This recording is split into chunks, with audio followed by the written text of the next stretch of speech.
to see these people, you would think that they're totally regular human beings. They have learned to act like regular human beings. They look like human beings, and they have been living their entire lives here on Earth. In each case, however, these hybrids have all felt different than everybody around them. They've even felt very different than the families that they were born into, and certainly different from anybody else in school or anybody else they saw in society. And they never understood that difference.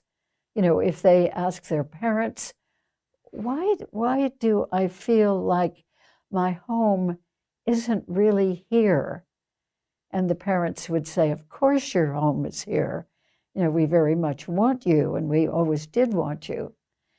And the hybrid youngster might say, well, why do I feel like my home is out there somewhere, and that my real people are not here? They're out there. I don't understand, but I keep feeling this. And of course, that was always baffling to the human parents. So anyway, these hybrid children realized that there were other differences too, which they discovered just through regular childhood experiences of having medical checkups. And in some cases, they had something a bit wrong going on and had to have medical procedures. And it was discovered from these regular medical ways that in some cases they had real physiological differences, different from the rest of us. For instance, one lady had a very different bone consistency. And wherever her bones were tested throughout her body, they realized, gee, we have never seen on Earth a bone consistency like this. So that was sort of another indication that, she really was different. She didn't just feel different, but she really was different in various ways. And another one had a very unusual blood type that we don't have here in humanity. So these things were part of medical records, of course, for these people. And I think are very good indications that something really is different about them.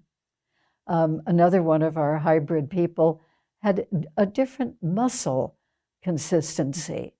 Generally speaking, she was a woman. Even in childhood, she was warned by her doctors not to play sports, doing nothing competitive physically, because her bones were so, her muscles were so weak. And so she's lived her whole life that way. And now she's a woman who's nearly 50 years old, and she still has to be very careful physically because her muscles just won't do what the rest of our muscles will do. So these are indications too that some of these people, these hybrids, really have differences from us. They also have skills that many of us don't have. They're all very, very keen in psychic skills and clairvoyance, and they can see into other dimensions. They can give very interesting psychic readings and even what they call star origin readings. In other words, they can meet with a person and tell many of the lifetimes that a person has had previous to this lifetime.